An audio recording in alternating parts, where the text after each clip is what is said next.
जो भारत में रहता है, हिंदुस्तान से प्रेम करता है, तो उससे कोई भी दिक्कत नहीं है वंदे मातरम और भारत माता की जय बोलने में। मिस्टर ओबीसी जो है ये जिन्ना का सेकेंड रूप है और वो 1947 का जो विभाजन हुआ था उस विभाजन को फिर से रिपीट करना चाहते हैं। ओवैसी एक दोगले नेता हैं। कभी बीजेपी की तरफ जाने इलेक्शन होता है, आपने कभी देखा है? वोट काटने के लिए चले जाते हैं, बीजेपी को जिता देते हैं। वो ये आजादी ऑनरेबल सुप्रीम कोर्ट ने दी है कि आप खड़े भी हो सकते हैं, नहीं भी खड़े हो सकते हैं, भारत गान के समय, वंदे मातरम के समय वॉकआउट भी कर सकते हैं, लेकिन ऐसा नहीं होना चाहिए। वो जो गुबार जो अंदर छुपा हुआ है देश के खिलाफ, हिंदुओं के खिलाफ, सनातन के खिलाफ और राष्ट्रीयता, भारत की राष्ट्रीयता के खिलाफ को जो है वो अब फिर से कुड़ेदना शुरू कर दिए हैं। बाबा भीमराव अम्बेडकर साहब ने जो एक रूल दिया है जिससे सभी लोगों को बांधने की बात की जाती है, वही आपको अंततः अंतिम लक्ष्य तक पहुंचाएगा।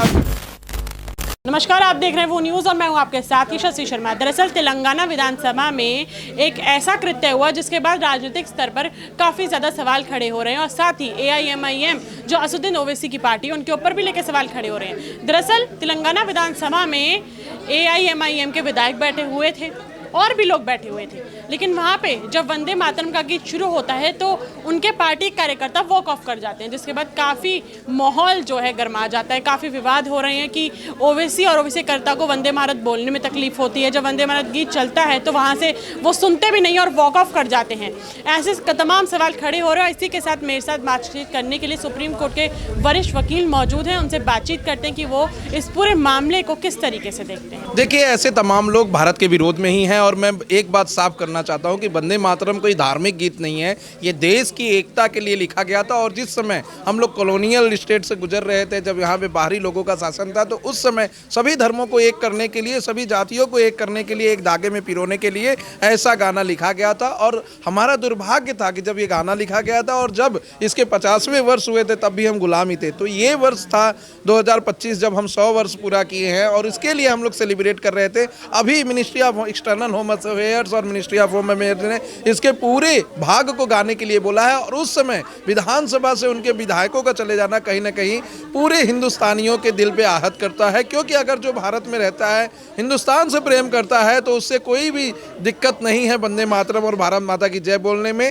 हम लोगों ने यहाँ एक PIL भी इसके लिए लगाया था जिसमें जिल्लत अंसारी पिटिशनर थे। उनका साफ साफ मांग करना था कि मैं तो वंदे मातरम बोलना चाहता हूँ, लेकिन ऐसा ना हो कि मैं वंदे मातरम बोलूँ और कोई मेरे खिलाफ फतवा जारी कर दे। और उसी के बाद सारे सेक्शन को मिनिस्ट्री ऑफ होम अफेयर्स ने और एक्सटर्नल अफेयर्स ने लागू कर दिया था सभी सरकारी संस्थानों में बसने से। तो कहीं ना कहीं ये आज़ादी ऑनरेबल सुप्रीम कोर्ट ने दी है कि आप खड़े भी हो सकते हैं, नहीं भी खड़े हो सकते हैं, भारत गान के समय, वंदे मातरम के समय वॉकआउट भी कर सकते हैं, लेकिन ऐसा नहीं होना चाहिए। मेरा मानना है कि आपको सर्टेन एक्सटेंट पे अपने देश के प्रति, अपने राष्ट्र के प्रति, अपने ज़मीन के प्रति कहीं ना कहीं प्रेम रखना चाहिए, क्योंकि ये वो देश है जहाँ से आप अपनी रोजी रोटी कमाते हैं। ये वो देश है जहाँ से आप एजुकेशन पा रहे हैं, अपने धर्म को आगे बढ़ा रहे हैं और अपने रिलीजियस सेंटिमेंट्स को लोगों को बता रहे हैं। आज देख लीजिए जो स्थिति पाकिस्तान में है, जो स्थिति मिडिल ईस्ट के ऐसे देशों में है जहां मुस्लिम मेजॉरिटी में निवास करते हैं, उन देशों की हालत देख लीजिए। आपस में लड़ाई हो रही है, आपस में झगड़ा हो रहा है और एक दूसरे के ऊपर बम गिरा रहे हैं।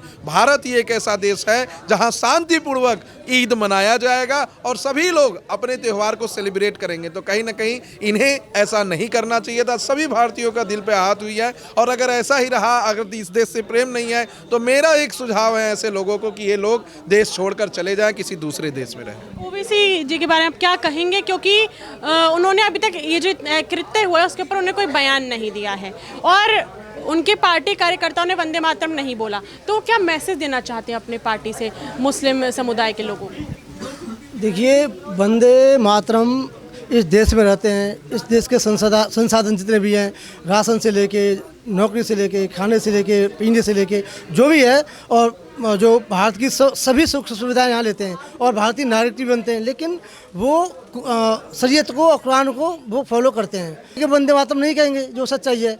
अब देखो, वैसे तो संविधान, देखिए मैं तो कहता हूँ ये दोगली बात करते हैं।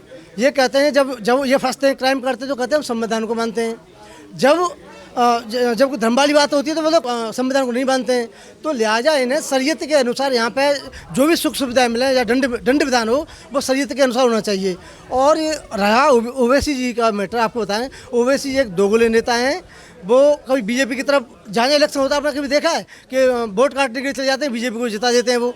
तो वो दोगली बात करते हैं, वो अपना सिर्फ फेस वैल्यू बढ़ाना चाहते हैं कि मैं मुस्लिमों का लीडर बना रहा हूँ, बस उनका यही है। और वो मुस्लिम जो समुदाय है उसे गुमराह करने का काम करते हैं ओवैसी जी। बिल्कुल उनके भाई कहते हैं कि 5 मिनट के लिए हमें छोड़ दो तो हिंदुओं को मार देंगे, 15 मिनट के लिए, 15 मिनट के लिए, कोई 5 मिनट कोई 15 मिनट, इस टाइप में ये भाषण देते हैं।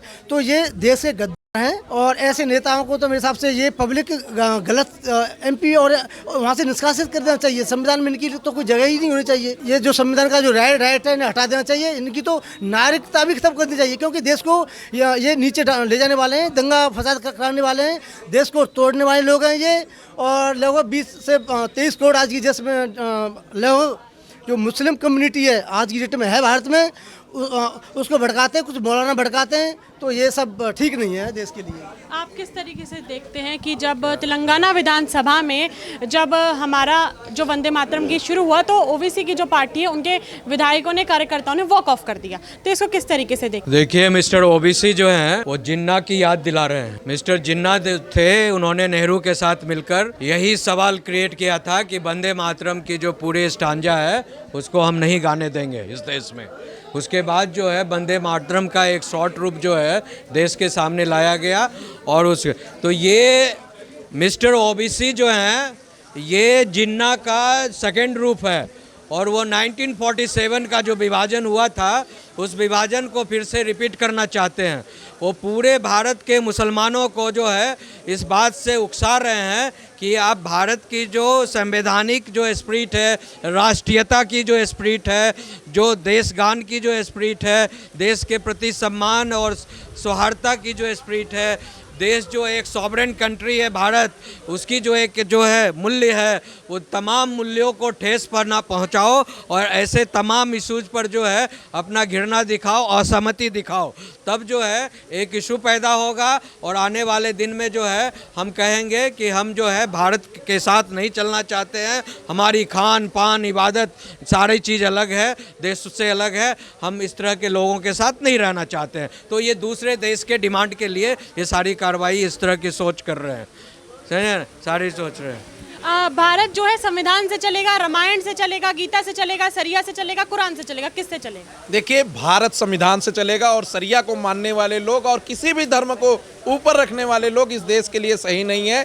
सबसे बड़ी बात मैं बता दूं कि जब भारत की आप पूरी व्यवस्था को देखेंगे तो यहाँ पर सर्वधर्म समभाव की बात है, वसुदैव कुटुंबकम की बात है, सबको एक साथ लेके चलने की बात है। लेकिन आज के समय में मेरा मानना है कि भारत को और भारत के नागरिकों को संविधान का सहारा लेकर आगे बढ़ना चाहिए, क्योंकि बाबा भीमराव अम्बेडकर साहब ने जो एक रूल दिया है जिससे सभी लोगों को बांधने की बात की जाती है, वही आपको अंततः अंतिम लक्ष्य तक पहुंचाएगा, अंततः आपको विश्व गुरु बनाने के लिए सबसे सर्वश्रेष्ठ काम करेगा। अगर आप सरिया का कानून आगे बढ़ाएंगे तो इस देश में आपकी कोई ज़रूरत नहीं है। अपने विपक्ष के देश में चले जाइए, पाकिस्तान में चले जाइए, अफगानिस्तान में चले जाइए, जहां पर हॉस्पिटल्स पर बम गिराए जा रहे हैं, रोजा का भी ख्याल नहीं रखा जा रहा है, रमजान का भी ख्याल नहीं रखा जा रहा है। ईद के समय वहां पर ईद मनाने के लिए पैसे और गैस नहीं, आज 10-10 हज़ार में लोग गैस लेने के लिए परेशान है। पाकिस्तान में गैस मिल नहीं पा रहा है। तो कहीं ना कहीं लोगों को समझना चाहिए कि ऐसे देश में जहां शांतिपूर्ण तरीके से जब पूरा विश्व युद्ध में झुका हुआ है,